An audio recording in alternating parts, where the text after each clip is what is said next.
Sunday. Welcome to another episode of True Story Live. I'm one of the panel members, Jason Cripps, and we have a great show for you tonight. The title of tonight's show is Riders on Storm. Adventures in Contentment on the road to contentment. And we'll go over that in just a minute. So if you're just listening to the show and you want to skip all the friendly frivolities, then you can go to about the 10-minute mark and we'll dive into everything. So to get things started, first I will introduce the panel that we have thus far for tonight. First, all the way to my left is Glenn from Australia. Glenn, how are you this evening? I'm well. It's raining and everybody's happy. That's great. It does rain here occasionally. Is it still warm there, or have you headed the other direction yet? I'd say it's probably just about to turn towards. It's autumn, but it's about to turn a bit cooler, I think. Thank goodness. Yeah. There you go. Okay, great. Yeah, it always freaks me out, the other side of the world kind of thing. So 15 hours difference in time. It's early there. Also, we have the ever amazing and the wonderful minded Jen. Jen, how are you? Oh my. Wonderful minded. You ever heard wonderful minded? That's nice. There you go. Yeah, I just pulled that out. Sweet. Yeah, I'm doing great. Glad to be here as always. That's good. What's the weather like there where you are? It was like mid-50s today, sunny. It's nice. Too. Yeah. It's nice. Yeah, similar to here. So in South Carolina, it was about the same thing. It was cool out, but beautiful blue sky and patchy clouds. Pretty nice. That's great. Thanks for being here, Jen. Oh, yeah. Always a pleasure. All right. Also from Talkin' Doctrine, we have our buddy Matthias here with us this evening. Matthias, how's Florida? It actually got a little chilly here today, about 50 degrees. Wow. Okay. There's apparently from Florida all the way up through Virginia. It's apparently about the same kind of weather. That's good. All right, but for us, it's cold. I know, right? Yeah, I've lived in Florida overall, I think 4 years at different times, but 4 years. And for it to be in the 50s, that is cold for Floridians, that's for sure. Well, especially since it was like in the 80s a couple days ago. We put our heaters away. Yeah. Like, all right, it's spring. Yeah. Oh, well, winter came back and was like, and one more thing. So. That's right. That's the way it is here. So in South Carolina, you don't put the stuff away because you can have, we had, I would consider it more like a spring. It was like 75 degrees one day last week. And pretty warm the next day too, but not quite as warm. I don't even flinch at that. I mean, of course, I wear shorts year round anyway. I'm kind of an odd duck when it comes to that. I do sometimes don't wear the Birkenstock flip-flops or sandals, and I have to put shoes and socks on sometimes when it gets really cold. But other than that, it's shorts for me, even with a jacket. So I've gotten some strange looks for that. I remember one time my mom and I went to Biltmore House and Gardens at wintertime to see the Christmas decorations. And I was wearing shorts and a jacket. I don't think I've ever remembered that many people looking at me like I was a lunatic. Yeah, and my mom thought it was weird too. So it was a fun trip though. I think there's some pictures laying around of that. Me sitting by a frozen river with snow all around and me wearing a coat, a jacket, and shorts. All right. So that gives you an inkling what kind of loony bird I am when it comes to weather.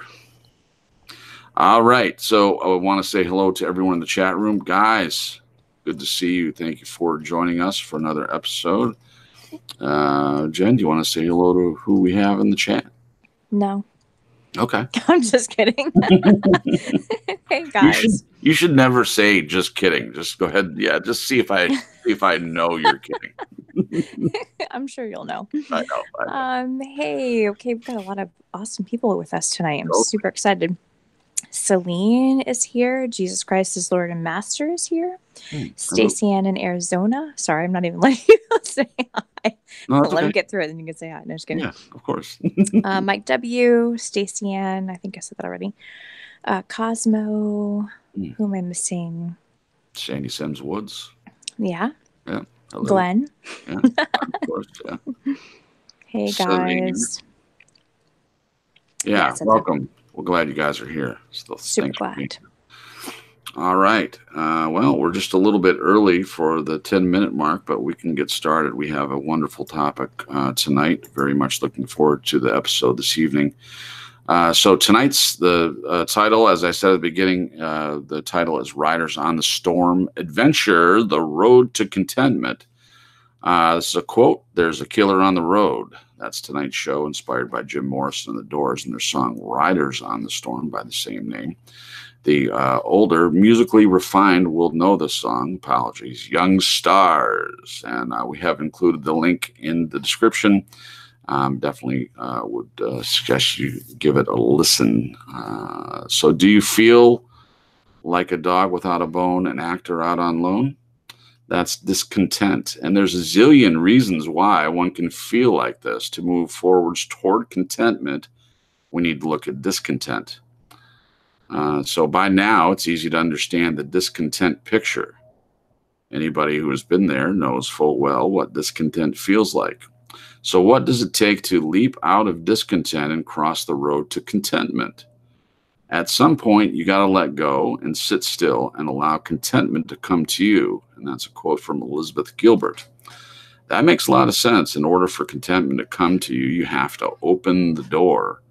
Contentment is living. Discontent is not. As in Jim Morrison's quote below, coming to life is surely an adventure. Jim says, give up defining yourself to yourself or to others. You won't die. You'll come to life.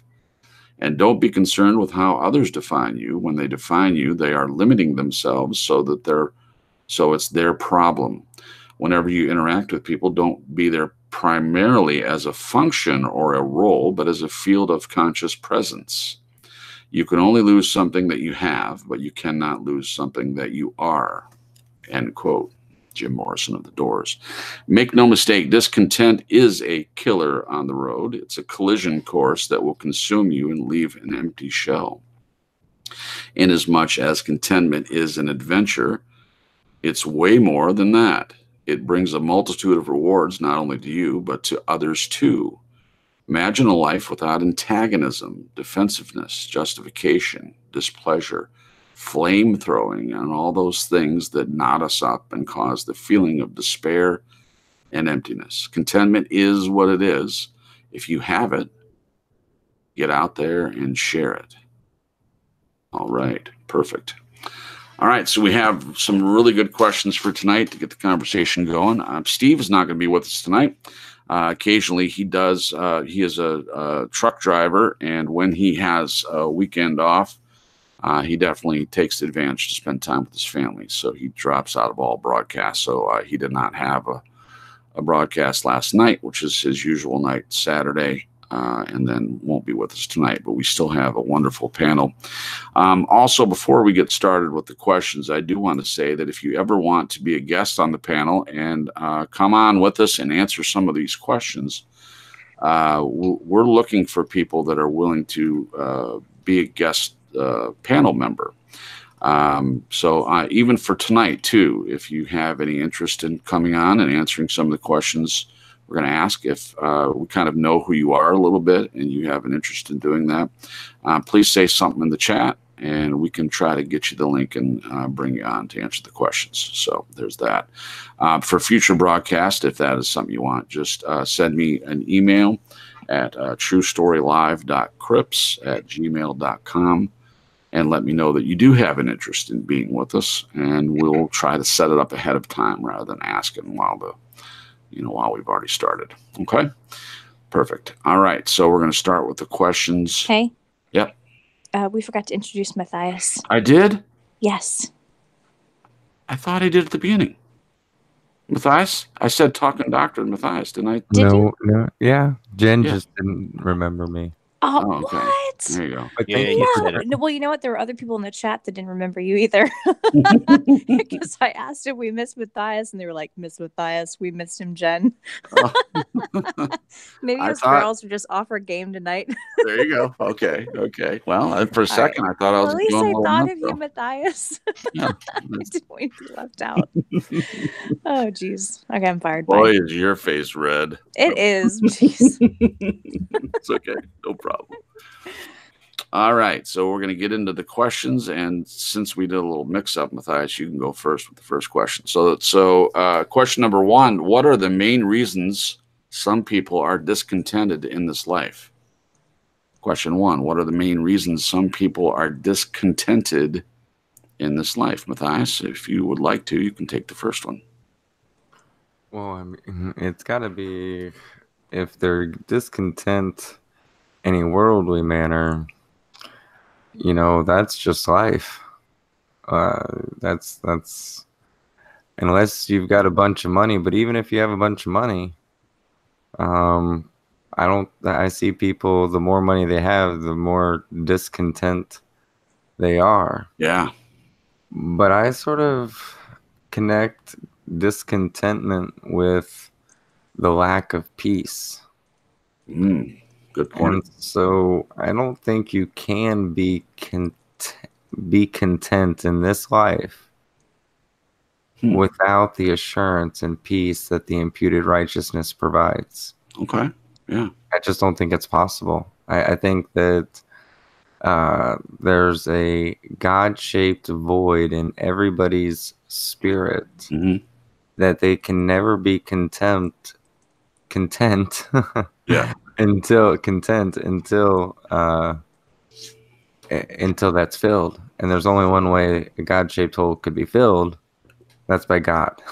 So they'll be jumping out of planes, doing crazy business deals, going and search for adventures. They'll always have this lack of contentment in life without the peace of God from within.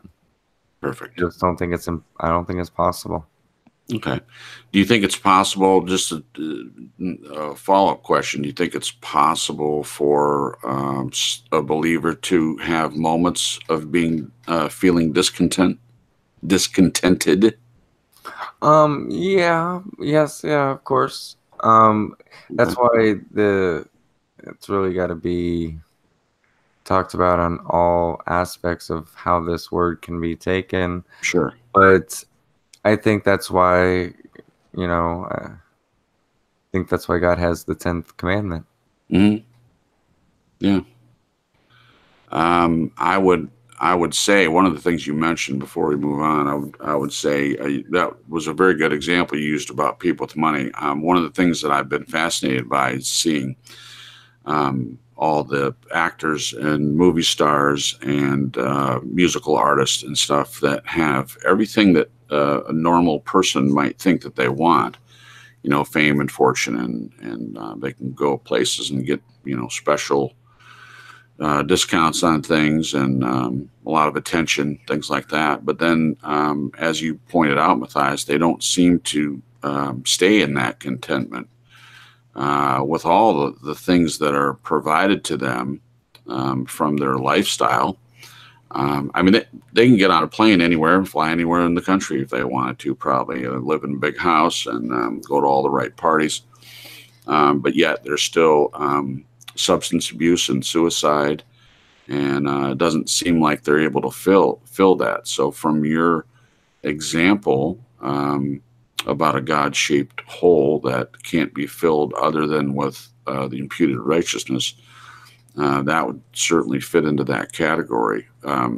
For sure, something is not working out correctly if you have all the things that a person would think that they want and there's still a discontentment there. Yeah, so that's an interesting topic to discuss more, at least to me. Jen, would you like to go next? Sure. Okay. I would agree with Matthias, but also add that I think there's a lot of people that don't feel free to be themselves to be authentic. And I think that plays very big into discontent. Mm. You know, I think a lot of people, and I've been there before, obviously, where, you know, people walk around feeling like they're not cool enough, smart enough, Sure. pretty enough, rich enough, Mm-hmm. so on and so forth. And I think there is very much peace and contentment that is found when you let go of all of that crap and you're just the person that God created you to be. And you can be joyous about it and grateful for it and not have to strive to be somebody that you're not. It's exhausting.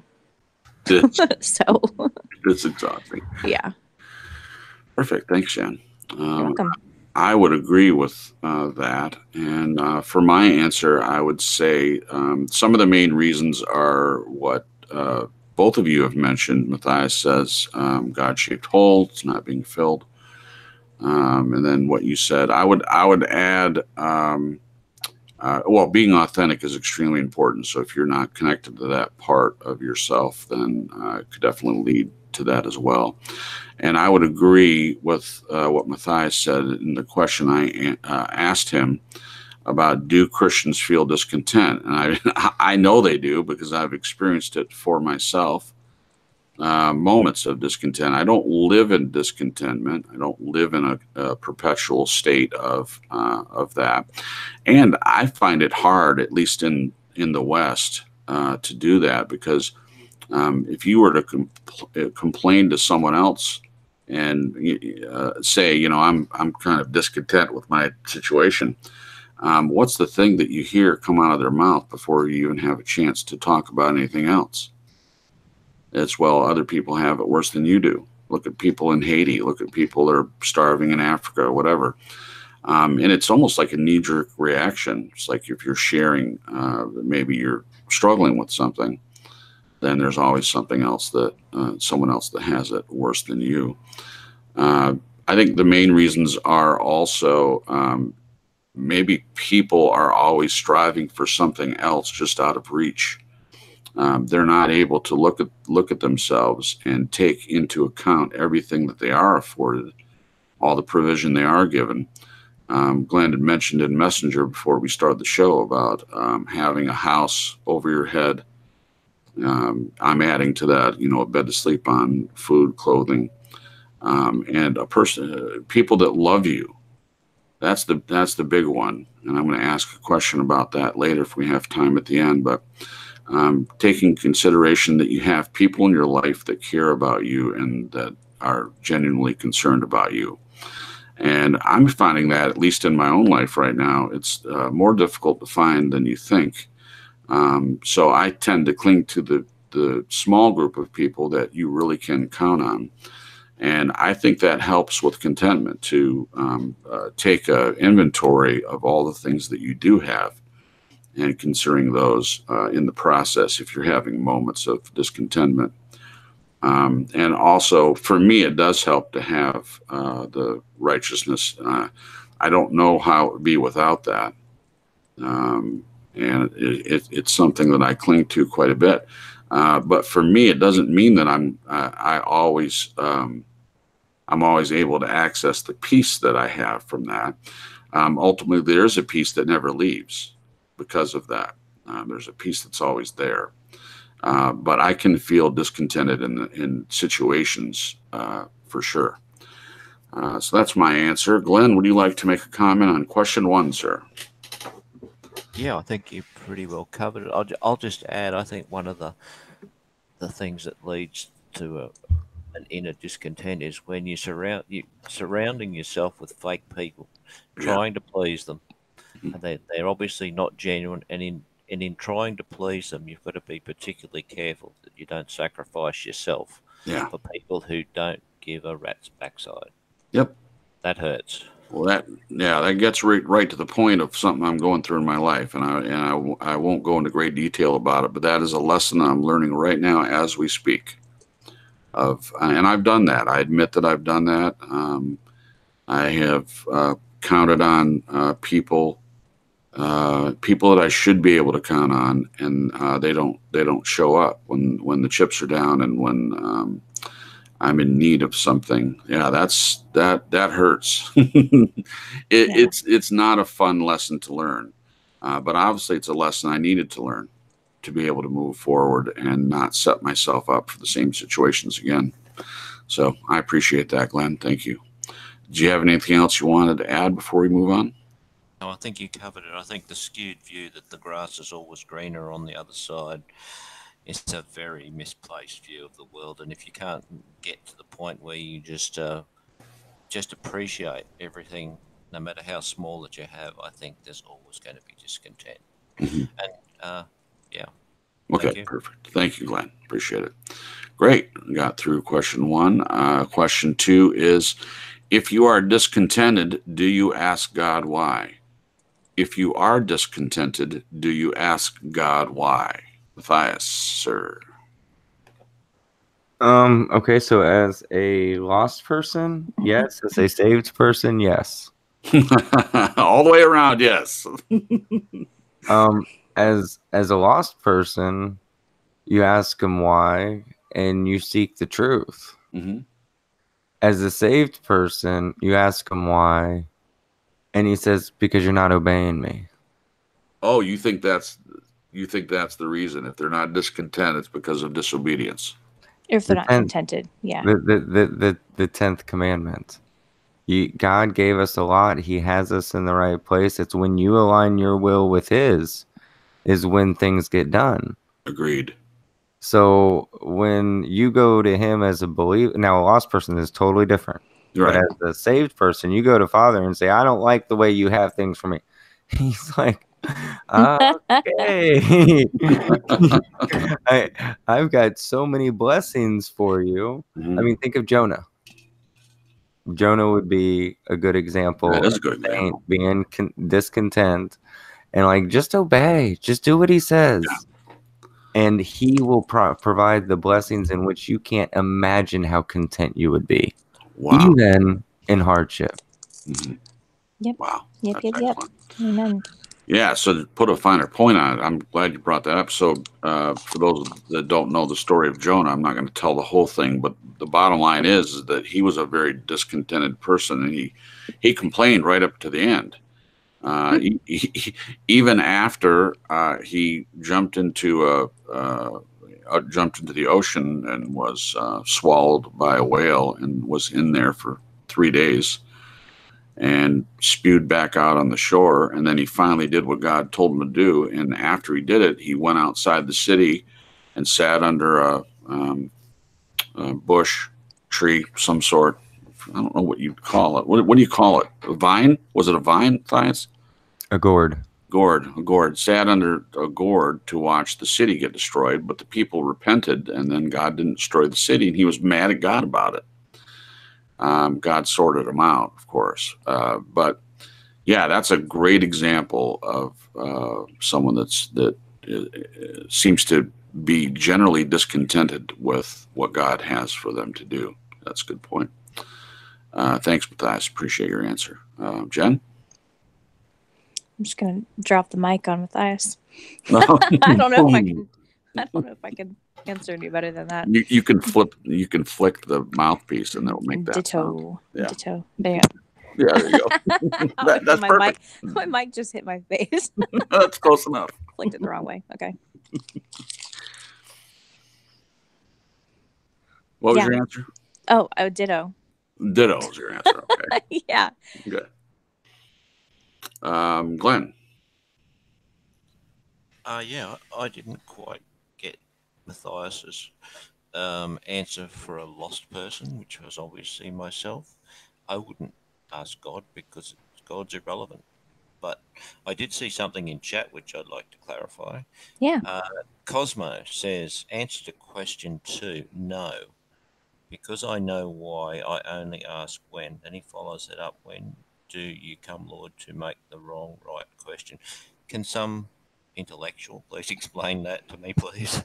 When do you come, Lord, to make the wrong right? Okay, I don't understand it. So I understand. So prophetically speaking, at the end, Christ returns and he sets things right. punishes the wicked and receives all of his children to him, and brings in the after age, or the when time is no more, and all of the people that believed on him and what he did on the cross will live together forever. So that's him making things right. I believe that's what Cosmo would be referring to in that case. So to make the wrong right when Christ returns, that is exactly when that will happen. So he's saying, when do you come? Because none of us know exactly when it's going to be. Exactly.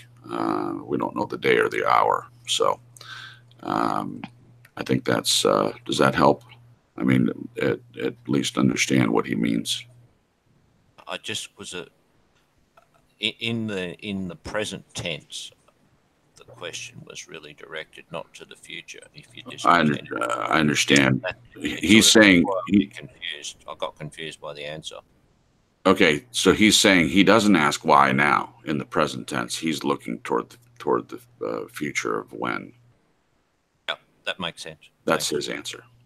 Yeah, okay. I understand. Thank you. Yeah, and that's great, Cosmo. Thank you for sharing your answer like that. If you anyone else wants to do it that way, and you put it up there, we'll be more than happy to read your answer. Matthias, do you want to add? Well, I was just going to say, for the lost person's perspective, to try to give an example, for my wife, before I met her, she had done, all sorts of different things, rock climbing, going across the country, living in different places, working in many different things. She was very independent, kind of woman, hear me roar. Sure. And, she still is, right? Well, yeah, yes, she is. She just has different beliefs now, right? Correct. Right. Okay. But things were tough. She everything that she wanted to do, she went and did, and was like, okay, well, that wasn't what I thought it was going to be. And then, okay, well, this will make me content. And so she go to another thing, get that, and okay, well, that didn't make me content. To where she was actually making good money, but God had put things so disruptful in her life that she was so discontented that she said, and she was a complete atheist, had like the evolution emblem eating the fish, the Christian fish on her. Like, she was an antagonizing atheist at this time. Okay. And she said, she was like, okay, well, I can't handle this anymore. If you are real, then I just have to give my life to you. I can't, in other words, my life is so discontent. I'd rather be dead than dealing with this. So that was where she was at as a complete lost person. And that was 3 years before we got saved. Okay. It was only a few days before we met. Wow. Her and I, but we didn't get saved until we had a 2-year-old ourselves. But for our first couple years together, we weren't looking towards God at all. And she had still said, because she was so discontented in her life, she'd always heard about God. She always thought it was foolishness. But because God will so lovingly, so graciously, so awesomely put people on their back throughout their life so that they can only look up. And that's when a lot of people actually come down. So the discontentment of a lost person very well could send them to ask if this God is true, to help, to reveal, to be assistance of some sort. Yes. And that's enough to start moving the right direction as God will start revealing.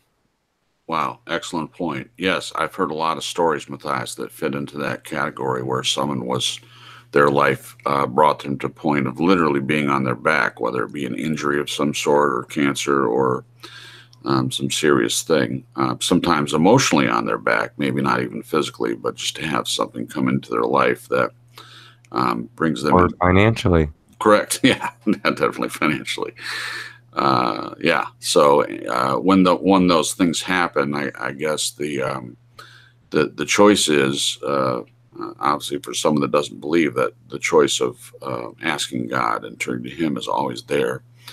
And for a believer as well, if they're going through anything, and I'm saying this to myself as well, then definitely the first thing that I do is talk to Him about it, and that I have a relationship with Him. So I think my thing with discontentment is sometimes internally is not the issue. The issue is, yeah, but how do I solve the particular problem that I'm facing? That's where I struggle sometimes. Is I get all the internal stuff and the peace, and I know that I'm going to be okay. I know that it's a temporary situation, but in finding answers for how it's going to get solved, there's some anxiety in it for me, and I even get upset with myself because as a believer, I shouldn't have anxiety. I should just completely trust that God is going to provide. He always has. I mean, I wouldn't have made this far if He didn't provide, right? So I get upset. It's an annoyance for me to feel discontent at all. I feel like I should always be in a perpetual state of peace, love, and joy. And although the love is perpetual, the peace, there is an internal peace, as I mentioned earlier. But the discontent feeling, even though it's temporary, is annoying to me. just put it out there. Yeah, I answered a question too, didn't I? Did I, Jen? Do you know if I answered? Yes, you did. Okay, cool. Right after Matthias. There we go. Thank you. You got to keep it straight, Jen. Yeah, I'm trying. I know you do a great job. Yeah, sometimes. Right. All right. Thanks, guys. Question 3. If you do ask or contemplate asking, what is or might be His answer? If you do ask, and we're talking about God, if you do ask God or contemplate asking, what is or might be His answer, Matthias? Crap, I might have already answered that. Yeah. Because His answer for a lost person is, I love you. Mm-hmm. I want you to know that. His answer to a saved person is, I love you. Get your butt in gear. Mm-hmm. That's pretty much it. Because contentment is something. It is hard. Don't get me wrong. I'm not trying to downplay it. Okay. It is difficult to get into the place to where no matter what happens, that all things work for the good of them, those who believe. Mm-hmm. And it does. God will bring things in your life that are discontenting, Mm-hmm. content, just so that you will lean on Him. Right. So when you come to Him and in discontent, He's gonna say, "Get your butt in here." Come to Him in sorrow or in brokenness, something totally different. His reaction. But discontent basically means like, God, what you're providing for me, I'm not happy with. Mm-hmm. And whether it be in, if you're discontent with a relationship outside of God, Mm-hmm. He'll work with you on that. But I wouldn't think that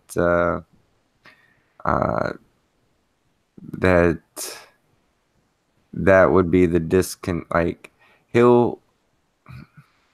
he can only work with you. Mm-hmm. And He can only work with them. He can't work between the two per se. That's correct. So when it comes down to it, if you're content with God, with Father, then no matter what worldly things come our way, we should be able to lean on Him. So I just don't like the word content. Yeah, if we were using a different word, I would be a little bit more soft. But for a believer who's discontent, I mean, Yeah, I get where you're coming from with Yeah. this. this is Yeah. a lot. This is where God has you to do His work. This is where you're supposed to be taking whatever provisions God has provided and Sure. using them for His glory. Mm-hmm. And if He only gives you a little, then glorify Him all you can with that little. You know, like if so, I just for a saint, when you are in close fellowship with God, when you're close fellowship, the world could be crashing down around you, and you're still content in Him. Yes. Yeah, in Him. Yes. Makes total sense. Thank you, Matthias. Appreciate that.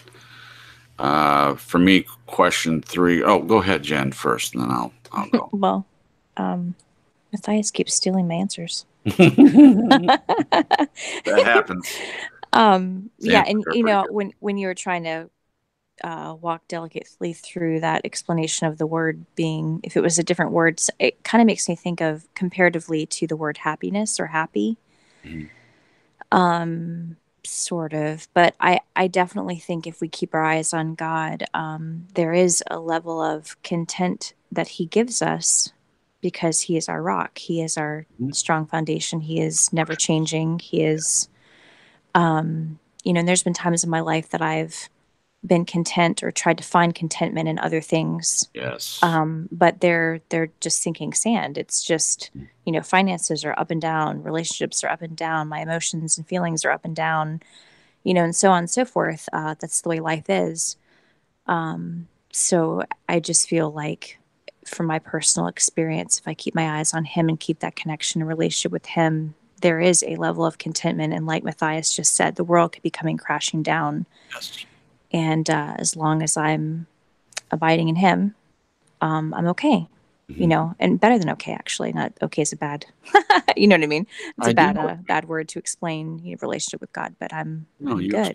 That's good. So, yeah. So the more and more we're walking through this, so for me, in my situation, it's not about discontent with God. It's discontent, really, what it comes down to, and I'm just discovering this. It's discontent with myself for counting on people that I think I should be able to count on, and they don't come through. So it feels like it's directed toward myself, which means that I do have the key to let go of it by getting over it, letting it go, and taking it as a lesson learned, and being able to move forward, and not putting myself in the situation again.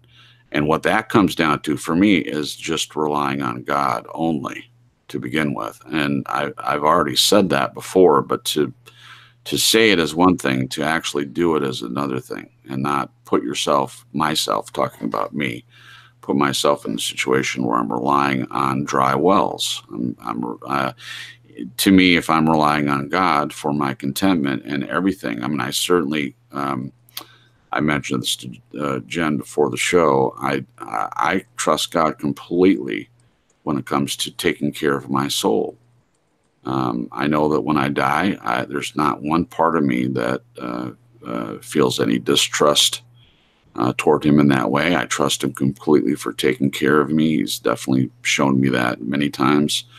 Emotionally and spiritually, trust Him completely. So the issue comes in making a mistake, in my opinion, of trusting people other than God, even though I should be able to, or I feel like I should be able to. That's beside the point. I need to just keep my eyes on Him and trust Him, and not put my trust into other people. So that's my answer that I hear. If I do ask, and I did ask, some of the answers are coming while doing the show. So that's an interesting thing to be going through. Yeah, that's awesome. I think that's the answer I'm feeling right now, at least. Thanks for your answer, Jen. I appreciate it. And Glenn, do you have a comment for question 3? I don't have a comment, but Cosmo's given me great material, so keep it up, buddy. Yeah. Go Cosmo. Go, yeah. Cosmo, See, there's Cosmo. a reason, Cosmo, that you're missing The Walking Dead. You're helping That's out Glenn. right. That's right. Cosmo, the universe provides, mate. Yes. Found that God hat. Your God hat slipped off there, Glenn. Yeah, you gotta adjust it. You gotta tilt. You gotta tighten that chin strap. Yeah, no doubt.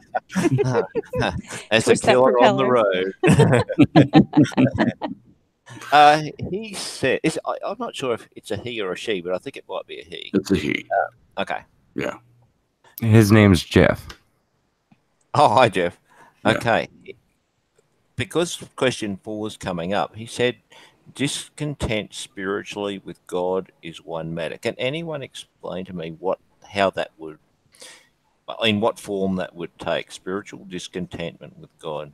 I have no idea, but it's interesting. He asked what he made a mention, okay? He said, discontent spiritually with God is one matter. Being discontent with this world is something else. So obviously that's he's delineated the two. But what is spiritual discontentment with God? I don't know what that actually means. Okay.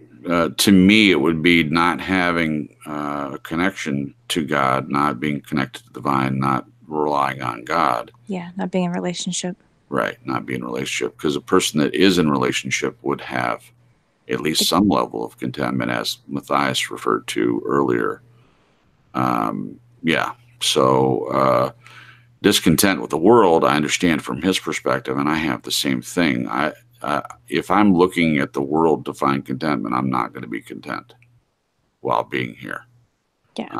It's harder for believers that know that there's something better, and that this broken, fallen world is not what was God's first choice. Of course, he had a plan to restore everything, and that's what Cosmo is referring to about making wrong into right, with bringing things to order and having things set up the way that he intended. So for me, discontent in this world, that's not even something I look for. I'm fully aware of the way this world works and who runs things. And there's not going to be any contentment in that way. That's why a believer, now, again, someone that's not a believer wouldn't even do this. So they'd be getting their contentment from somewhere else.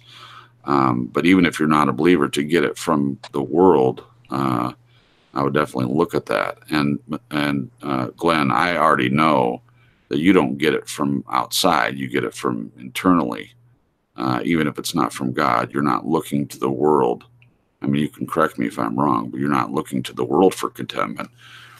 You have other ways in which you do that, but it's not from the world necessarily. Correct. Yeah.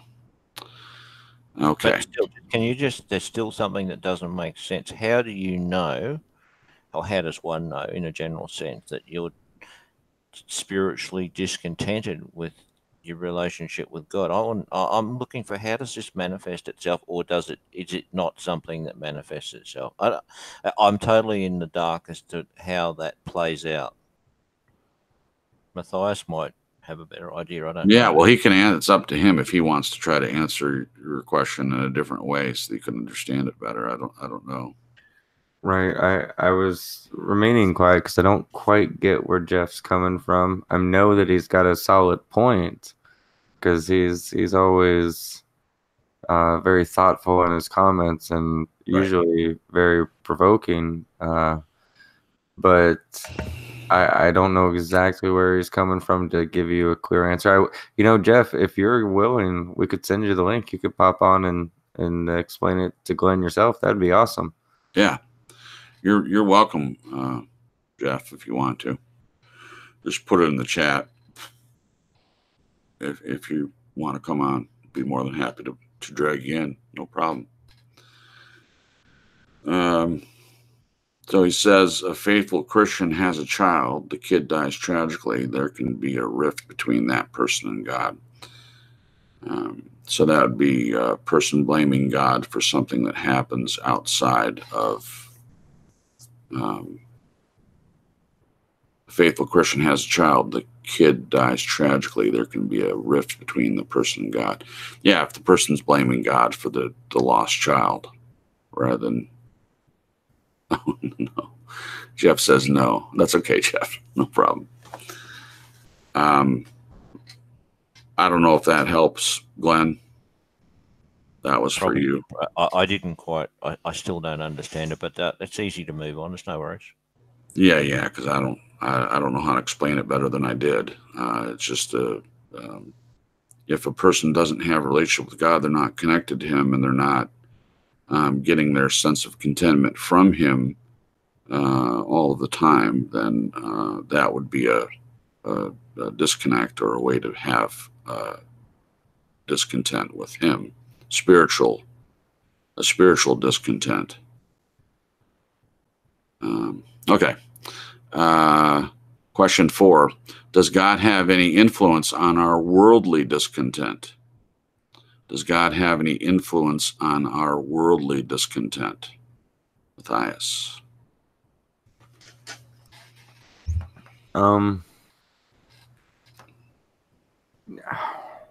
Okay, so does God have any influence on our worldly discontent? So how can so your world, yes, of course, yes. Because that could even be in chastisement of itself. Mm-hmm. So the peace, your eternal peace, that's never gonna fade, subside. You're always gonna know you're standing in Christ. Right. Exactly. But your fellowship and the blessings that God wants to bestow on you in the here and now, they do fluctuate depending on your walk and relationship with Him. Not always. Sometimes God will take everything away from you, your children, your house, your everything you have, and it has nothing to do with you. Look at Job. But when it comes down to earthly blessings, think about if you're a parent and you want to bring your children somewhere, but you've also told them, hey, I need you to do this every day. Just need you to gather the trash and make sure it's put up every day or something, whatever the case. And they just won't do it. Well, then would it be right to really take them to the place that you want to bless them with when they're not being obedient? Do you want to? Or even if you did, would it be pleasant? So sure. The contentment, God does have, he has a lot to do with our worldly contentment. But when it comes down to it's because He provides all our provisions. Right. So really, if you aren't in chastisement, you should be content with where you're at. If you're in chastisement, you should be doing what you need to do to break the cycle to get you out of your flesh. Okay. Perfect. Well answered. Thanks, Matthias. Jen? Does God have any influence on our worldly discontent?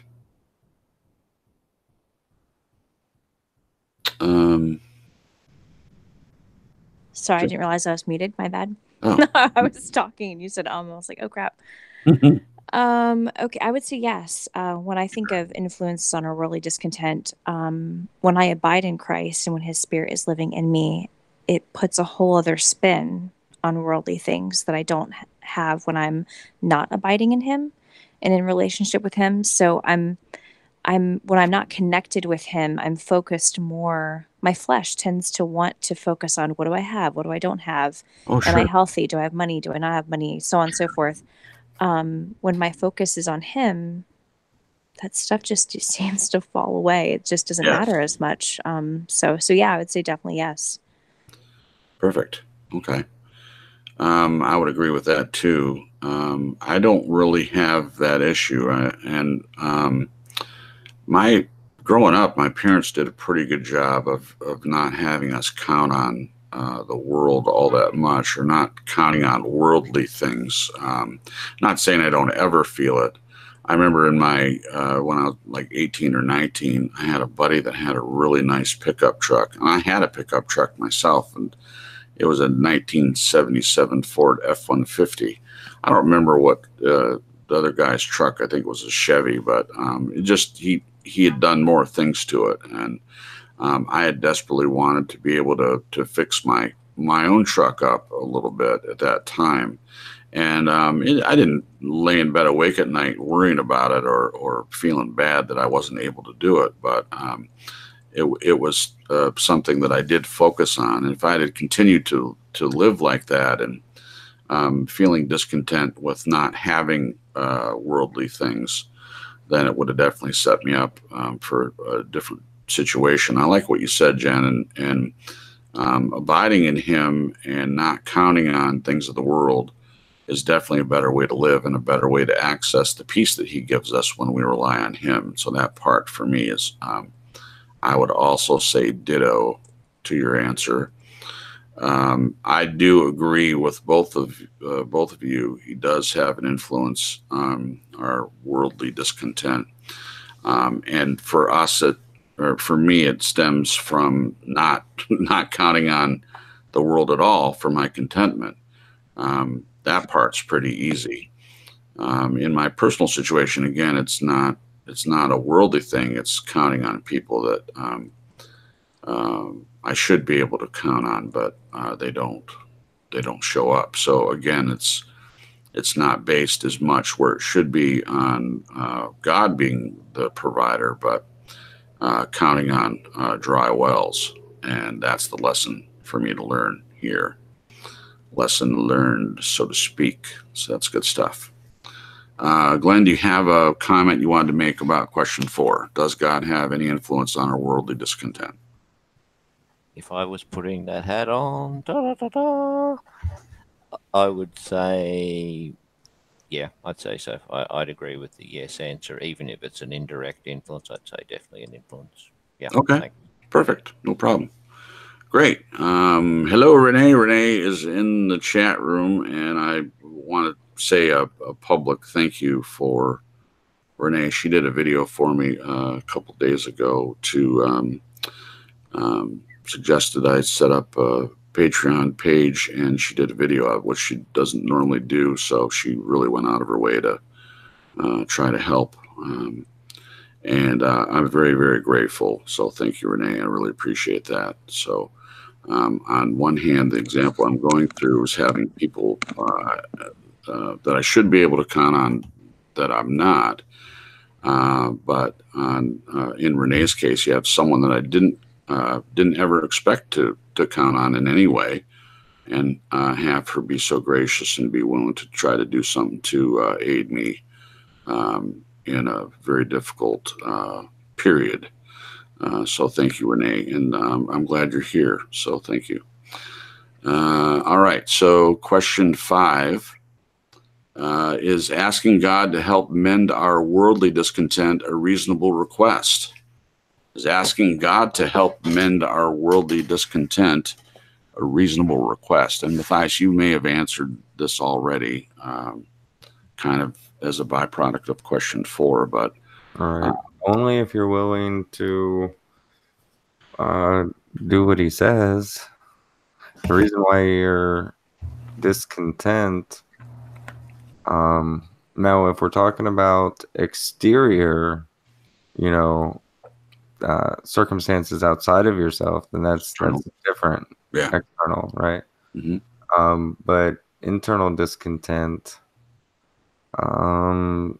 it's only reasonable to ask Him if you are really going to listen to Him. Sure. If you're still being prideful and stubborn, no, just deal with it on your own. Yeah. But if you're willing to say, God, whatever it is you show me, I'm willing to work on, by all means do it. Mm-hmm. But if you're not ready to give Him all as a saint, as a believer, just deal with it yourself. Perfect. It'll cause you more chastisement if you don't. That's basically what I'm getting at. All right. Well, I like that answer. And A quick one. Can I just interject, please? of Cupcakes course. just said, can we define worldly discontent? Seems a fair question. You wrote the question, so why don't you define it? Worldly discontent would be discontented with how much money you have, that you don't have a pool as big as your next door neighbour, that Okay. you, anything to do that's externalized by the world, really.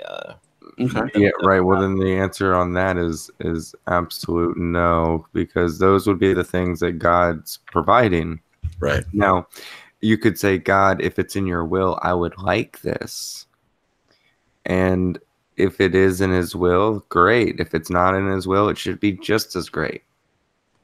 So that on that aspect, that type of worldly discontentment, and that actually is accurate. So I'm glad you did define that. I was going with just how somebody might take the question. But yeah, that's absolutely right. So if it comes to the money, the car, the things that, materialism, Yeah. if it's, don't get me wrong, I would love to have the money needed to advance ministry, but if it's not there, it's not there. Yeah. I'm content. Now I'm also content to where if God makes it to where I'm not able to do ministry or ministry online because I'm not able to pay the internet bill or whatever the case may be. I'm content going to my neighbors and knocking on doors next door. It's not going to keep me from doing his work. Right. As I would think that God needs me very direly in a certain place, and the best way to get me offline is to knock me off and have me go somewhere else at that point, so Sure. I would think that it would be God moving in a different way. And see, for me, I used to make tons of money. Yeah. Well, I've never made tons of money, but I've certainly been in situations before where this kind of thing was never an issue.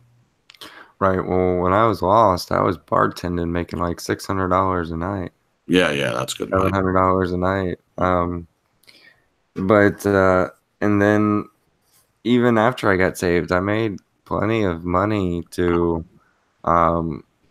support my family and have fun and do whatever we really wanted to do and fix things up around the house and stuff like that. And when the well dried up with my income, we didn't get discontent.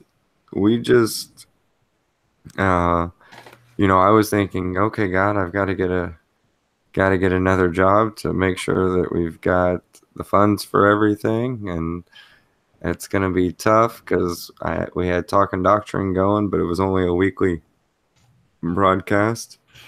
And so when God made things discontentable, if that's a word, it is now. right, for us as a family, what he showed us in prayer and fasting is that this discontent was so that we could be in a position to do more work for him. And that's when Talking Doctrine actually enhanced and actually moved forward to go into 2 and 3 and 4. And now we're at 6 broadcast nights or 6 broadcast days a week. So the discontent in my physical world, in my physical realm, has brought extremely more contentment than I could imagine, and more peace and fruit and edification and just blessings by, instead of trying to give my time to the almighty dollar, right, giving it to the almighty God. Amen. Yeah, completely different thing altogether. Jen? It's interesting. I agree with a lot of what Matthias said. Sure. Gosh, I feel like worldly anything, especially discontent, but worldly contentment too, distracts from God. And I tend to just pray for his will and trust that he'll provide for me what he's going to provide for me. And if I'm lacking in some way worldly wise, then I don't need it. Right. So yeah, I come from a place, and I'm getting out of a marriage and a lifestyle and business, and where I was surrounded by stuff, material stuff. Gosh, it makes me want to throw up now, really. Right. I material just stuff, you mean, or material stuff. Yeah, material stuff. Material things and just things in general. Just, they can't love you. They can't hold you. They can't hug you. They can't tell you everything's going to be okay. They can't. There's just, it just makes me want to barf. So I'm like completely swung to the other side of things. And I've never necessarily been a person that's been all about material stuff, but it just was the business that we were in and stuff. And it was a distraction too. I think there was times where it was a distraction and almost a facade, of things being okay or things being good, or it just, yuck. So, yeah. Yeah, and you could probably say more of the idea that people that have things. That's a really great point, John. I'm glad you brought it up. So in the context of worldly, people can, from the outside looking at their life, big house and affluent, and have nice cars and nice furniture and all that stuff, and you could look at them and think they should be content. But you're saying that having some of that for you, it didn't make you content. You can't hug a nice decorative sign. Yeah, or antique dresser. Or... Right. Right. And you're certainly not being comforted by those things either. They're not coming to you. No. And honestly, it really, it really is a quick way of making you feel more alone. Thinking that, still hanging on to that facade of, hey, it's having all this nice stuff should make me feel great. And then you're just like alone. Yeah. It's just sad. You feel like that's a helpful lesson though for you to learn? Oh yeah. Definitely. It's ushered me into a completely different place in my relationship with God, and just my expectations, and even my thankful and gratefulness of what he provides. It's just a whole other world. It is, and it's a way better place to be in than counting on anything worldly for your sense of well-being, or even for emotional support or spiritual support, especially. I mean, objects don't have any of that for you. Yeah, and they don't make up for a lack of relationship and love and connectedness and all those things that matter. When it comes to other people in the body of Christ, and just other people in general, and in your relationship with God. It doesn't bridge some gap or something. it just doesn't at all. It falls so incredibly short. And people just don't realize. Not, some people do. I realized, but some people don't realize, and it's just like head banging. Yeah, I think a lot of people don't realize it. I mean, because I see a lot of people that seem to be striving for those things that you mentioned, and even disregarding relationships for that. I mean, how many times have you heard a story where children are neglected in some way and they grow up to be adults, and they had nice things and they were afforded a good education and things like that. But if you ask them what they would have really wanted when they were a kid, they would have said time with my parents, or I would have liked them to come to a game, or come to a dance recital, or whatever. And the parents are out climbing the corporate ladder and trying to keep up with the Joneses, so to speak. Yeah. And neglecting the well-being of their children, for sure. And that's not every case, I'm sure, but I know it does happen. Gosh, Jen, thanks. That's a great answer. Thank you. Yes. Glenn, do you have a comment for question 5, sir? I have to give you a lottery win seems particularly unreasonable to me. And Jen, very good. I really enjoyed what you said. So, yeah, it was great. Yeah, That's I all I've mean, got to add. we could be a show. We could do a show on that, just that one topic, Glenn. Let's do it. Yeah, keep that in mind about people relying on worldly things for a sense of well-being or for emotional or spiritual support or contentment. And also, I'll even tie it in before we move on to this next question to what Matthias said about everyone having a God-shaped hole. So again, that ties in. If you're trying to fill a God-shaped hole with a Mercedes, it doesn't work at all. That may sound silly to some people, but there literally are people doing that, trying to fill an emptiness with things, and then just to find out that it's not there. Or in the sense of a career, of getting to the top of whatever ladder you've been climbing to get to be a CEO or a executive of some sort, and getting that big bonus that you've been working towards, and get your name put on your door, etched in the glass, and then not feeling true contentment in that. The real truth is that if you're using things, or you're using affluence or riches or power to feel contentment, it doesn't measure up. And this isn't just an opinion. I've recently even just watched a video of a guy that was really involved in money, and some of you might have heard this, but I can't think of the guy's name. But he was talking about in getting involved with the higher ups in affluent society, and they told him that in order to do the job with the money and stuff that he had to do, he had to put his conscience in the freezer. That's what they told him, and at the time that he accepted that, he had no problem doing it.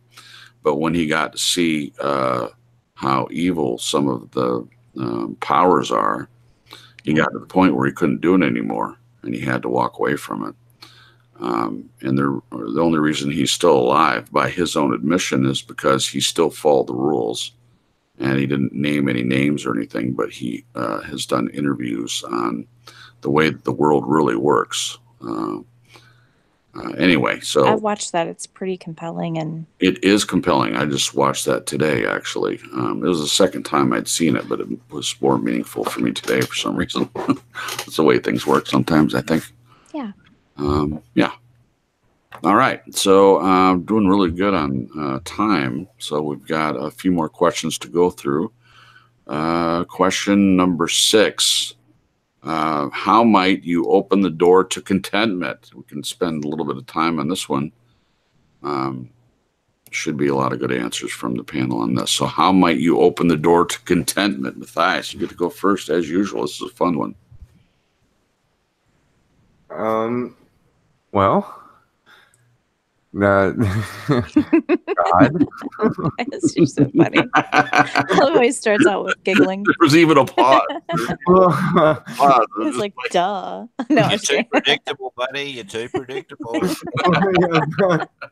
I'm not trying to be. Even Renee's like, Jesus, Jesus, Jesus. Jesus is the only door to contentment. It's all capital letters. Right, but it's a capital D, even. I mean, where else are we supposed to go with it? It's the Wheel of Fortune, buddy. Oh no, he's the way, the truth, the life. You know, he's the door that that you go through. That thinking of the parable with the sheep, and you know where only the shepherd goes through the actual door, and so as a sheep, you better open the door for the shepherd to come through. Mm-hmm. Yeah. Or no, you know what? He's going to come through anyways and start calling. Are you going to listen? That's really more direct. So how might you open the door to contentment? Yeah. Just lay it out there. If it really is as simple as open a communication to God himself. That's it. Yeah. That's Lord, I believe, help me with my unbelief. Yep. Now contentment, Lord, I know you provide everything, and I'm so used to much more. I wanted so much more. Help me to be content with the provisions that you're providing and use them to glorify you to the best of my abilities. Mm. Yeah. So communicate. The only way to get contentment, true contentment, is uh, being in God's will. Okay. If you're lost, you're not in God's will because He's willing that none would perish. Mm-hmm. If you're saved, if you're not in God's will, He's trying to conform you to His image. Mm-hmm. And you're not going to be content as you're kicking against the pricks. Yeah. So both of them, I believe, because you can look to all the worldly things that there is, and the more content you get with those, the more you realize you're discontent Mm-hmm. with the things that really matter. Yeah. So, it's as simple as communication, but a lot of people don't realize it's directly with your creator. Right. Well, especially someone that wouldn't recognize God as creator in the first place. So it's easy for us to say, I agree with what you're saying, Matthias, 100%, as you know. But for someone that doesn't believe in God to begin with, for you to say how you open the door to contentment is just to call out to God. So that becomes troublesome in that area. But it will, just I don't think somebody can be content with the world. I mean, I agree. it's so wicked. Yeah. Me and Paula think, like, had we not got saved, would we be able to recognize how vile and nasty the world has gotten over the past 2 decades? No, you wouldn't. Like, would I have just been like, oh, that's just the way that it is, and but I don't know. It's getting worse and worse. Yeah. Some of the satanic rituals are just getting out in the open, like They the whole are. bloodbaths and the music industry and everything. Yep. I mean, they're like, oh, it's just art. No, babies died, and they poured that blood in a bathtub, and they're actually making a music video around it. Yep. Like, it's satanic. It is. So I don't know if I would recognize. I hope that I would. Mm-hmm. I hope that I would, because they weren't doing this type of stuff when I was a kid. Me neither. No. Even me neither. It's just getting blatant and blatant. I mean, they're singing. There's after school Satan, for crying out loud. Yeah. You know, like, Yeah. what the heck? So people think of it as like, oh, it's not Satan worship. It's more just anti-religion. Right. Well, then why'd you pick Satan? Yeah. Why'd you pick Satan? Yeah. Because Luciferianism is a religion, and a lot of people don't realize that is their religion, without even knowing it. Because Satan does want worship. Mm-hmm. He sure does. He's smart. He's smart. He doesn't need worship of straight up, oh, I want to worship Lucifer. Nope. All he needs is false worship of God. Correct. Or worship of a tree. Mm-hmm. Anything worshipped, which for me, it was the Steelers before I got saved. Oh, I remember that. You said that on a previous broadcast about that. Yeah. It was idol worship for me, for sure. Yeah. And I was given honor to Satan because I was trying to find contentment in what I was worshiping. Mm-hmm. And, I did every Sunday for 2.5 hours, 3 hours. Right. And if they won, then I was content for the next couple of days. But if they lost, I was discontent. Right. Well, good example. My gosh. Great example, actually. Yeah. So, I know that it's hard for somebody who doesn't believe that there is a God to say, oh, the only way to get true content is through him. I get it, but I just don't believe that it's possible without it. Okay, perfect. Yeah, one of the things that while you were talking, I was thinking about you're saying how blatant it is. They're coming out of the shadows now, and that's really evident in any of the awards shows that are coming out right now. Just the even the set design and everything. symbolism. The symbolism is extremely blatant. Yeah. The outfits, the songs being sung, if it's a music show, The little golden idols the that little they pass golden out idols. to the winners. Oh my gosh, yeah, I saw that. So the golden, the Oscar, Yeah, is reminiscent of an idol from history. I don't ask me to name which one it is. I read the article, but I don't remember. But it is. It's an idol, a literal idol, a facsimile of something that had been worshipped back in the day.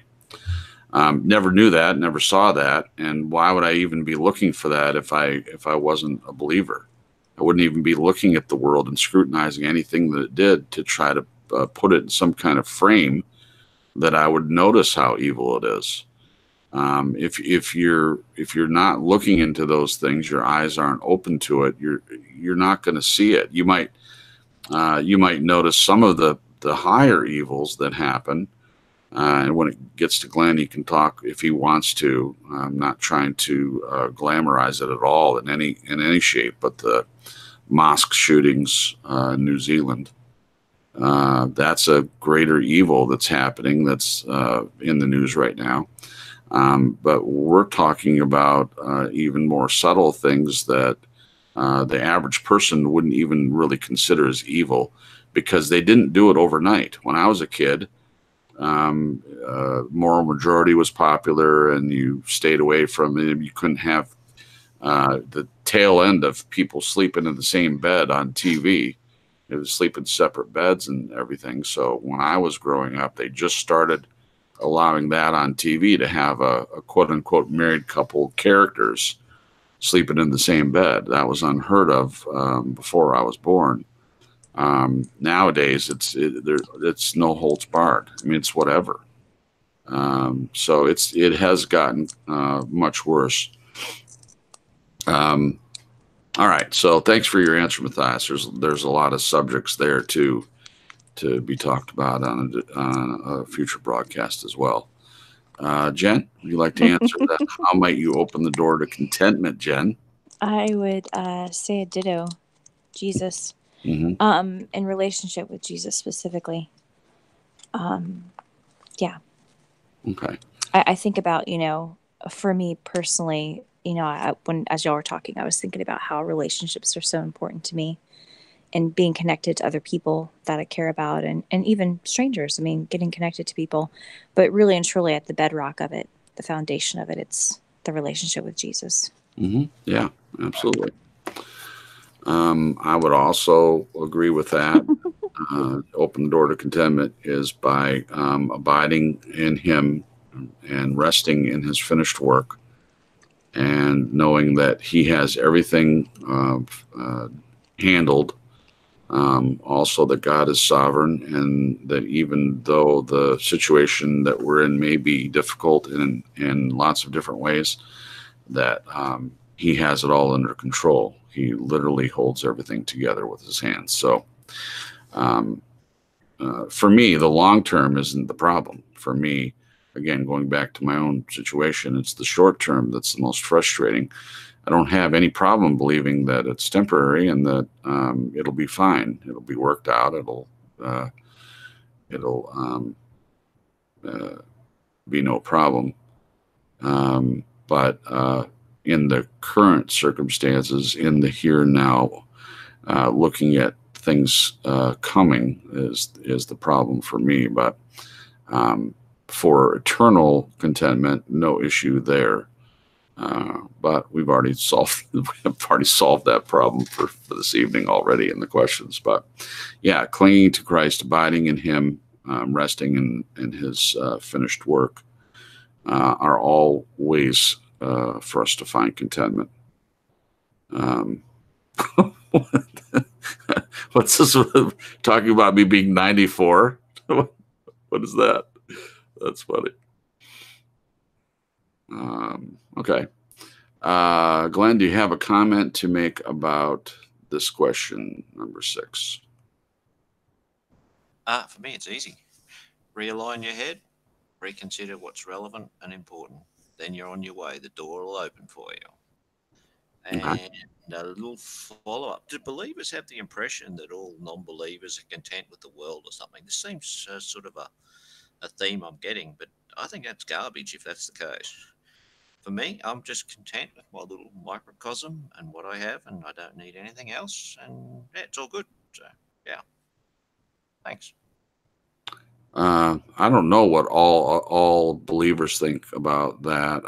I think that it's a fact that people get contentment from the world. That's what we're talking about. We're talking about people that strive for riches, and I thought you understood it.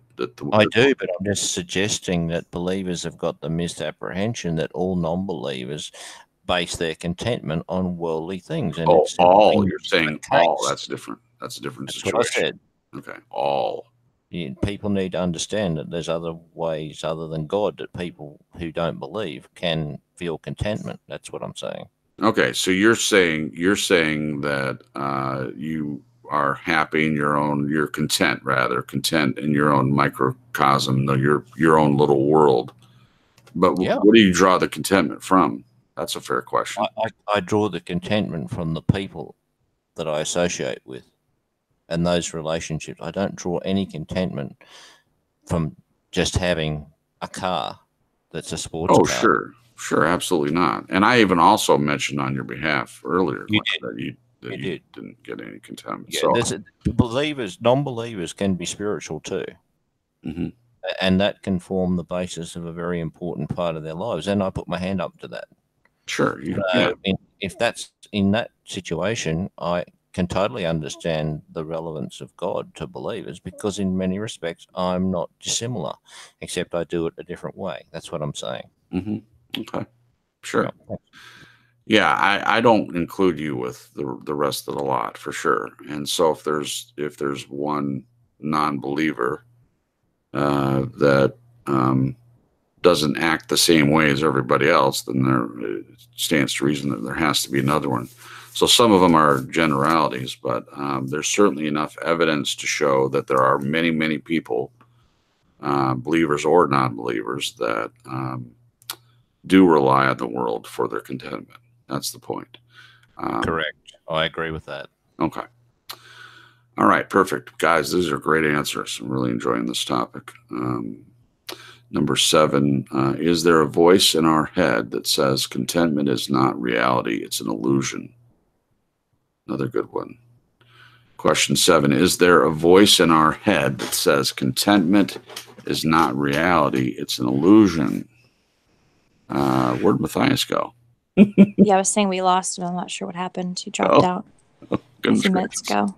He had to prepare his next predictable answer. Oh, man. Burn. Wow, that was a good one. Okay. Well, we'll have to skip Matthias for now. Hopefully everything's all right. I don't think we said anything to drive him off. So it must be some kind of technical difficulty or whatever. Yeah. Okay. So is there a voice in our head that says contentment is not reality? It's an illusion. Jen, do you want to tackle it? Or? Yeah. I mean, I don't have a voice in my head that says that, but I can imagine that some people do have that. Mm-hmm. Maybe people that have had a lot of discontent in their lives and have just had so much of it that they're just like, this is just a fable. Mm-hmm. It's not realistic to expect or even strive for. Sure. So yeah, that's my answer. Okay. Thanks, Jen. Matthias, welcome back. Yeah, I've been having internet problems. Oh, okay. It's just been cutting out on me a couple times throughout the day. Okay. Wasn't the first time, just then. Gotcha. Okay. So question 7 for you is there a voice in our head that says contentment is not reality? It's an illusion. Contentment is not a reality, it's an illusion. Yes. Is that No. okay? No, I don't think so. All right. Contentment, there you can be content, certainly. Yeah. It's not. I think true contentment is the peace of imputed righteousness. But I do think people can say, let's eat, drink, and be merry, for tomorrow we die. And they can find a temporal content. Ooh, in temporal that. contentment. That's Right. the phrase. Temporal contentment. That's good. I like Yeah, that was a tough one to say. Yeah. I like it. Yeah. So the story that you're referring to, a guy that had a lot of wealth, and he looked at everything and said, I'm gonna tear down the smaller barns and build a bigger one, and I've got plenty of everything that I need to just enjoy myself and party. And then God said, you fool, tonight your life is required of you, and then who will get all the things you've stored up? So yeah, the idea is that a person can, again, it goes back to the same thing of what you put your trust in, or what you put your reason for contentment in. So Glenn understands this as well. So if you're counting on the world or things of the world, material things in general, or in my case, counting on other human people also to get any kind of contentment from them, or that they're going to provide something that would help you not be discontent, then you're counting on the wrong things for sure. But for me, contentment is a reality. It's definitely not an illusion. I felt content most of my life in more ways than not. Of course, I've had moments where I didn't feel contented about a particular situation, but it's mainly external things, not internal things. It's not an internal discontent. It's it's like you go to the beach and you get a sunburn. You're going to be very discontented that your skin was burned. You were out in the sun too long. It's not a comfortable situation. It's temporary. Doesn't last forever. It will heal and you'll be fine. But in that moment, you're not enjoying that. Yeah. So it's a temporary discontent based on circumstances, not an internal one. So pretty real. Glenn, did you want to add anything to question 7 about contentment? Yeah, I think that question was prompted by something I've seen in the chat boxes in other shows. I've certainly seen it on Matthias' show, and that is the quote, "Love is a trick." And when this question stems directly from that observation by quite a few people. Okay. But what I was going to Love is a trick? Is that what you said? Correct. Yes. I don't know what you mean by that. Well, this is what people in your chat box have said. This is quite a fair while ago, but I copy all this stuff down for later. He does. He sends them to me sometimes to point things out. And I say, okay, what prompted that? And I don't know what prompts a lot of it. I think it's maybe the thought that love doesn't exist in this world, or it's not for me, or I'm not capable of loving. I don't understand it. It can be a myriad of different things, but regardless of what that thought was, that love is a trick is a bit like saying, is contentment an illusion? So that's, as I said, that's what prompted the question. But I want to just take a little bit further. Sandy Sims Woods, hi, I don't know who you are, but says contentment is a state of mind, but transient. And I sort of see it, but I don't necessarily agree with it in full. I'd be more inclined to say contentment is a state of being, and I don't think it's transient. Personally, I think Can you it's one. can you define transient real fast? Transient means it comes and goes. It Okay. can be affected circumstantially, or But Okay. she's saying it's transient. That means like a transient worker who comes and picks grapes on your farm and then goes away and comes back next year. Right. Okay. Yeah. So I don't think it's transient. I think once you have this contentment in your personage, I think it stays with you, regardless of the circumstances. Anyway, that's just an opinion. Maybe people disagree. I don't know. But And maybe anyway. people's experiences are different. Maybe with them it is transient. Well, I think that's the difficulty that comes when you actually try to define what contentment is in the first place, because Sure. it may mean different things to different people. Sure. Well, we don't shy away from trying to answer it for sure, because it's. Oh no, I thought it was a great and thoughtful comment, and I appreciate it greatly. Yeah. It makes anything that makes you think is valuable for sure. Yeah. Absolutely. So she says no one is constantly happy or unhappy. It's states of mind. They come and go. It's a state of mind, yeah. So anyway, yeah. Yeah. Thanks. I agree too. You can have different ideas about it. Doesn't mean one is right or wrong always. Just as a different frame of reference. Also, even in contentment, there are people that have grown up with having very little, and they seem to be very, very contented, very happy in their lives. On the other hand, you have people that grew up with a lot that are completely discontent. So it can be on an individual basis too, and perception plays, in my opinion, perception plays a huge role in it as well. How you see your own. It's what you referred to, Glenn, again in Messenger earlier, and about looking at the things that you have in your life: a roof over your head, a bed to sleep on, food to eat, clothes to wear, etc. If that's enough to make you content, I mean, the biggest thing for me would be someone to love. For me, I'll get back to that. But for me, having someone to love or having people that love you, completely different scenario.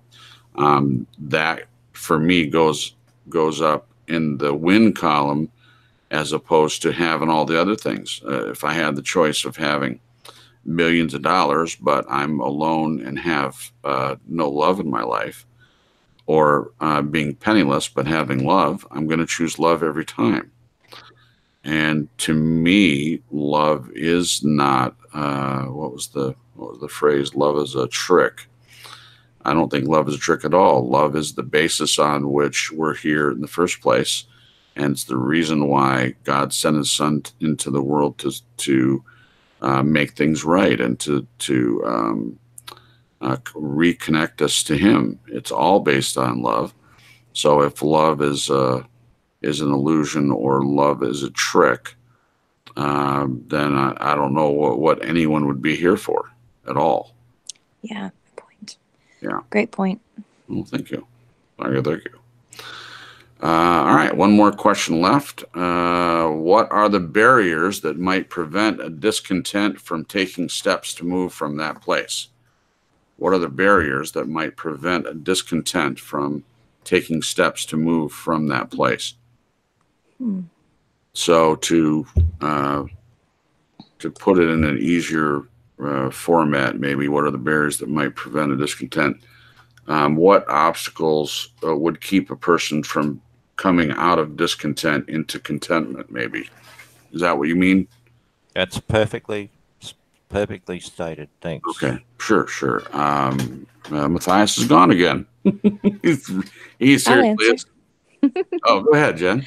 I was going to say again, I sometimes I think some people don't believe that they deserve contentment. Oh, okay.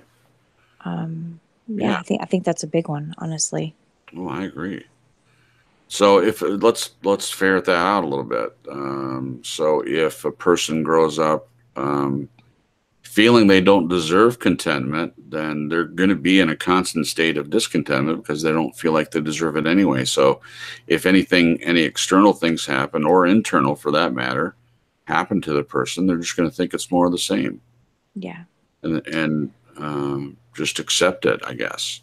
Yeah. And this could go down a whole other rabbit hole, but we've chatted about this a couple times on the show in the past, where when bad things happen to people, there are times within the church or body of believers that people are somehow taught that when things are going bad or when things aren't going good, then you're living in sin or God's punishing you. Right. So, and that's just, there are times I'm sure that, the consequences of sin or going against God, there are repercussions, you know what I mean? Sure. But there are times where you're fine with God and you're walking with him and, being obedient, and stuff still happens, or Yeah. discontent can still be there in the outer circumstances. You know what I mean? Maybe not so much in the relationship with God, but then in the outer circumstances. Yes. So. Wow, what a great point! I'm so glad you brought that up, because that is true. There is the idea that if there's anything going on in someone's life, that's somehow because they're not living right or they're being disobedient. And I, like you, Jen, I don't agree with that at all. No, I don't either. Using myself for an example, I'm not saying I'm a perfect person, but I haven't done anything to merit the treatment I've received. And I don't feel like it's a punishment from God. I don't. It's not because I disobeyed. He could be using it to wake me up to something, which is more in my alley as far as what I think it is. Yeah. To keep me from a future situation that might have been worse. That's another way to look at it. But for me, at least, I don't think in any way that I deserve it or that it's based on some kind of disobedience, at least for me. But more to the point, the idea that contentment, that they don't deserve it, that's huge. So if you're listening to this and you feel like you don't deserve contentment, there are ways to work on that, and there are ways to examine it, and definitely turning to God is the best route. Matthias, I'm sure, would say that if he was here in some ways. That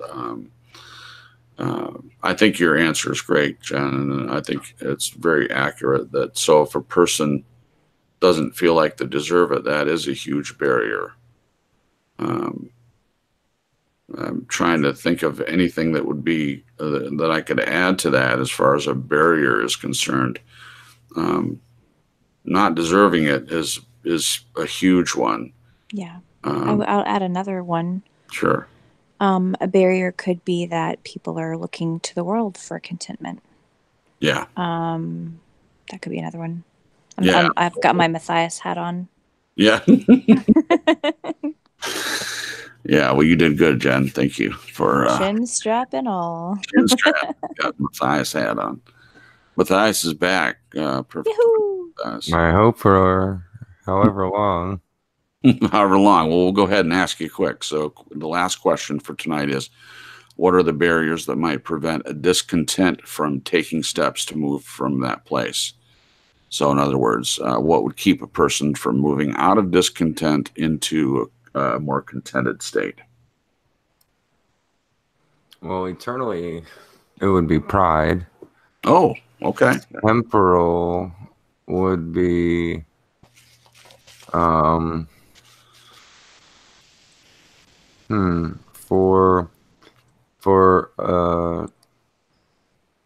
a saved person, temporally would be lack of folds of faith.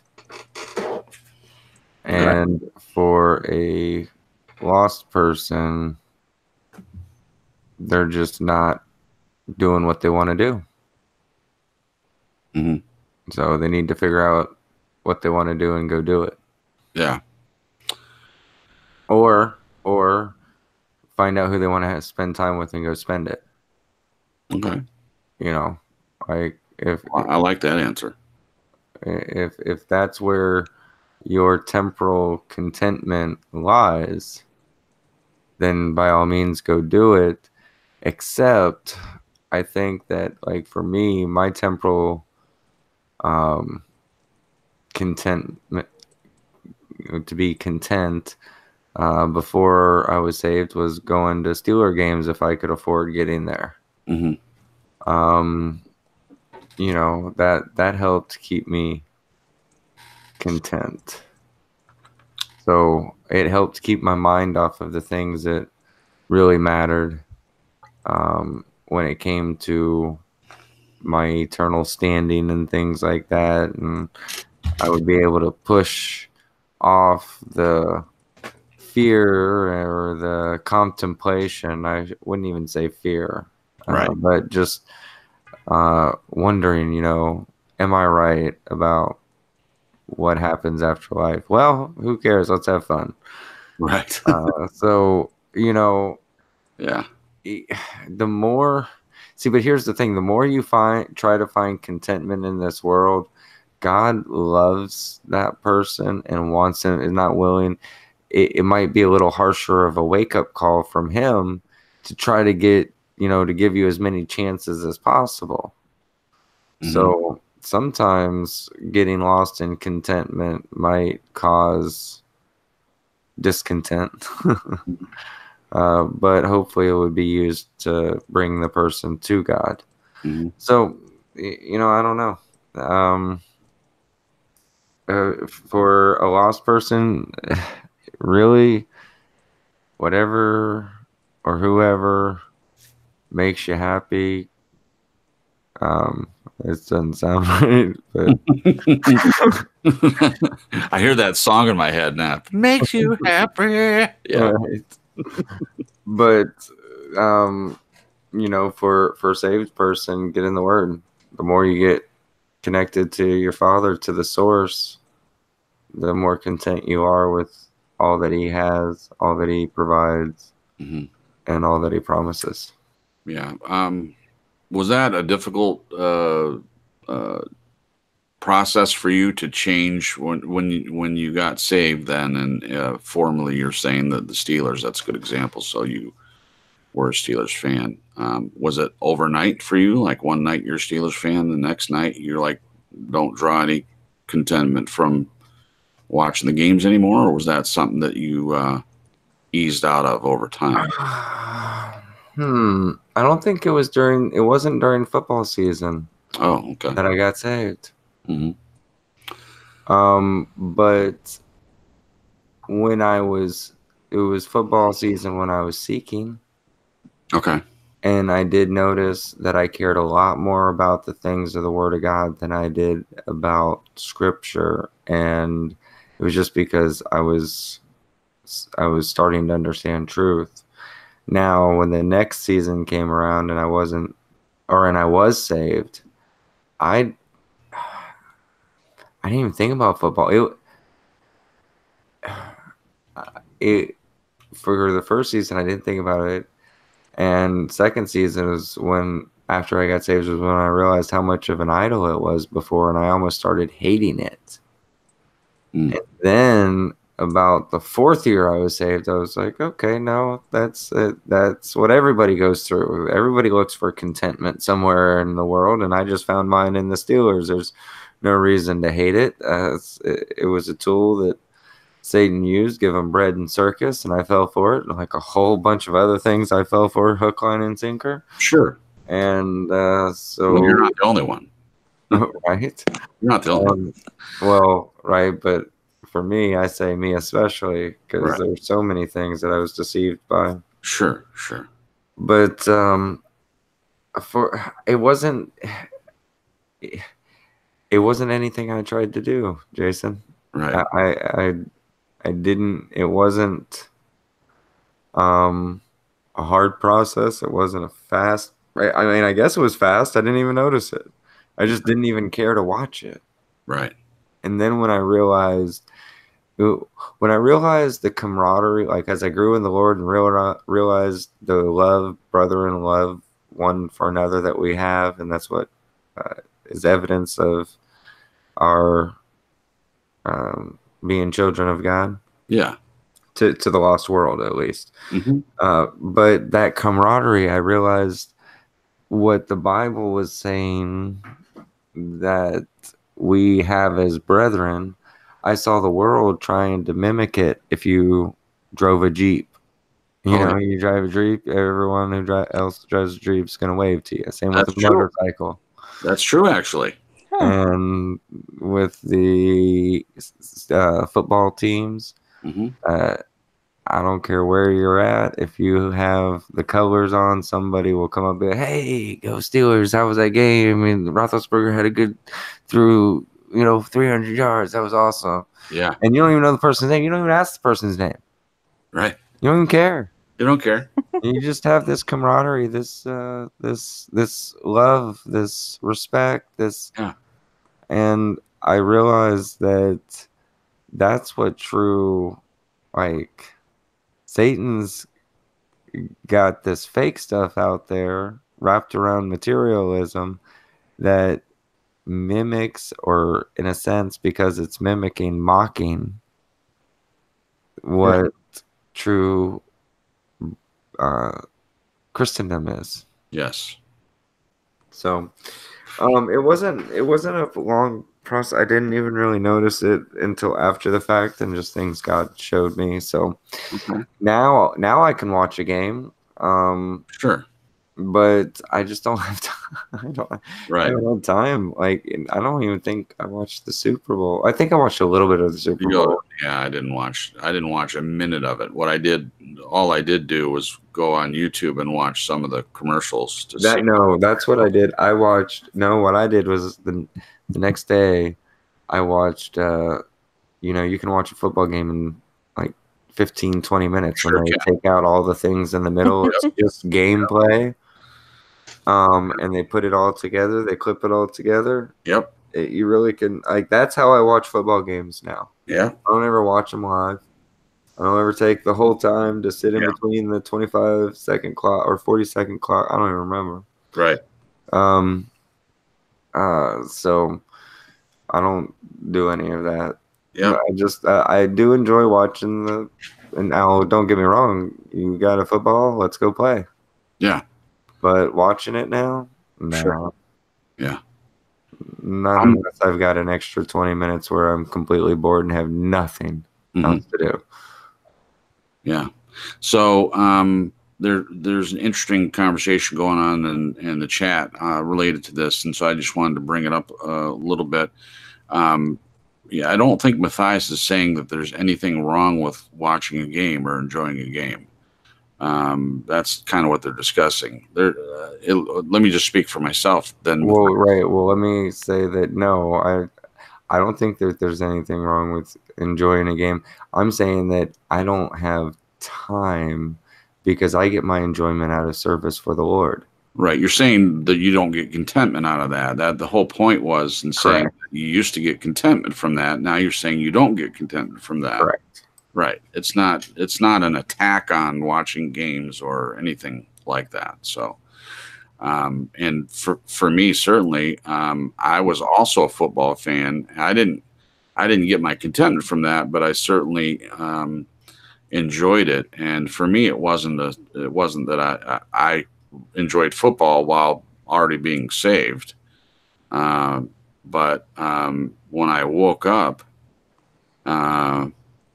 everything changed as to what I put my time into, what I focused in on, and it changed my worldview. So in that new worldview, and seeing the really how evil it is and what it's based on, and even finally believing that it's fixed was a big deal to me.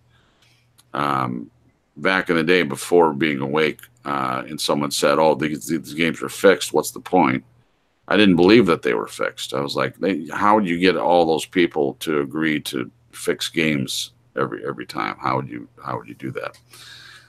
Now I understand how. So, but there's nothing wrong in my opinion with, and they're talking about obsession. That's a completely different thing. We could do a whole show on that. Obsession is a different thing. We shouldn't be obsessed with anything. Shouldn't anything that we're connected to in that way, where it's an obsession or it controls us, we're a slave to anything. other than a slave to righteousness, then that's definitely the wrong way to be. I've struggled with seasons of being not obsessed, but certainly in holding something up too much, and I've suffered the consequences of that. Suffered punishment, or just by having to face my own consequences of relying on something too much. Football definitely probably would have fit that. Well, I said definitely, probably, which isn't correct. Probably, back in the day, I definitely put more time into it than I should have. And I agree with what you said, Matthias, about when your team would win, you would be, 2 or 3 days, you'd be pretty content. I had some of that too, depending on when I started fantasy football, and my fantasy football team would do well. I was happy. It switched from one thing to another.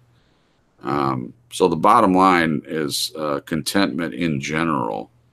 If you're getting it from things in the world, then you're basing it on temporal things that don't have any meaningful way of continuing or to sustain contentment for the individual.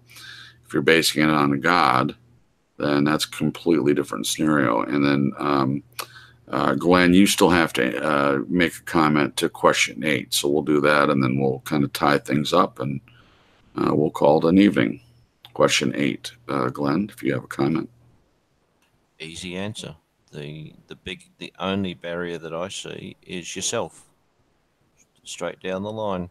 Well, I'm not going to let you off that easy then. So. Yourself. Oh, that ties it up. All right. Good night, everybody. Thanks. No. Well, you asked me a question. I'll happily answer it. Go on. Do your job. You're the host. Burn. Drop mic. Come on. Burn. Drop mic, I said. Well, have you got it?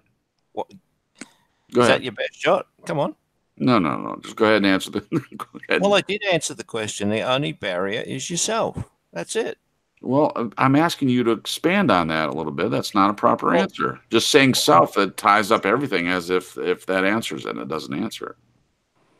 Well, the barrier is what about self? Your mindset. Like, I mean, let's be realistic. Some people, because of their experiences, feel safe in discontent because there's a lot of fear connected with moving out of it. So okay, well, see, there's a reason why I asked you to expand a little bit, because that puts more light in it than just saying yourself. Look, I don't want to turn into a Steve with 14-minute answers. You don't have to. You don't have to. We only need 6 minutes. So you can talk as half as long as Steve.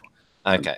Hey, now I love Steve's 14-minute answers. I do. Yeah, I can go and make my lunch, go to the loo, make tea, and feed the cat. Get Sandra's lunch. Yeah, okay. Yeah, I think that's it. I think it's a whole change. You have the capacity and ability to change your mindset, but it's tough. I don't think that's the thing. I don't think it can be underestimated just how difficult this is. And to be content with something that may be what you may have once considered to be irrelevant or insignificant, change it. Sorry, I'll need to say that again. Being content with something that you once considered was not relevant or insignificant takes a major change in your attitude.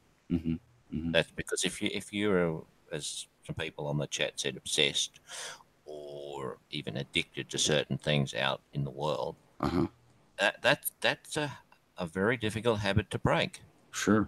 A huge habit to break. So, yeah, I understand that. And people who move to that place of contentment, I think, at some point probably didn't even realize that it existed. But once you get there, I can guarantee you're not going back. Right. That's for sure. Now, just yeah, you can't go back. The thought of it is just so horrendous. You'd want to bang your head through the wall if you went back there. Oh, it is. And for me, honestly, that's a perfect way to close things up on, because if that's what I'm supposed to learn from the situation, then it is a lesson well learned. Because going back to it in any way would be, banging my head against a wall. What would be the purpose of that? For me, there's no purpose in that. And if that's the way I had to learn that and to break free of it, the entanglements and the tendrils and the things that try to keep me in a place that I've long outgrown, and being able to see it for what it is and move out of it, to move forward in life as a more contented person in general, because I'm not relying on people that will fail you every time. Absolutely. That's helpful. And I can move forward with that for sure. The good thing is, though, that for as many people that will fail you, if you're relying on them for things that they should come through with, there are other people out there that you can rely on. I think it's very few, but still, there are people that are trustworthy and that you can put more faith in. But for a believer, certainly, if you're putting all your trust and faith and contentment in God, then you have someone that will never fail you, ever. So that's the way to go there. Okay. Does anyone have anything else they want to add to question 8 before we close things down for the evening? Jen asked a quick question. Go ahead, Jen. I did. No, I'll read it. I don't know whether you were serious because the answer seems predictable, but you tell me. Can one have discontentment with the world and be content with God at the same time? Was that a throwaway or not? No, I mean, I feel like it's a good point. We actually chatted about it a few minutes ago. In one of my answers, I touched on it. Yeah. I think, to answer my own question, I think yes. Yeah. Yeah. So what is your answer, Glenn? Oh, no. Yeah. You go ahead and answer, Glenn. He's not a believer. I'll answer. Yeah, sure. Hang on, the hat. It's blown out into the yard. We had a storm. I'll have to get my backup hat. He's got a backup, people. It's a triangle that sits on your head. Oh, jeez. Illuminati. I'd say, how dear you guys. You believers are weird, buddy. Oh, thank you. Man. We think you're weird. Well, that's true. At least you got something right. When you are weird for a non-believer, because there's no non-believer I've ever met that's anything like you. There you go. That's just a fact. I think I mixed too much with your mother. That was a problem. He's a unicorn. Well, and now you mixed too much with us, so Yeah. A chip off the old block, I think they call it. Yeah, that's right. Okay. I'd say, yep, no doubt. You can be discontented with the world, but it would be wonderful to think you could be contented with the world and God too. That'd be the best outcome, I would have thought. Mm-hmm. Yeah, that's my answer. Yep.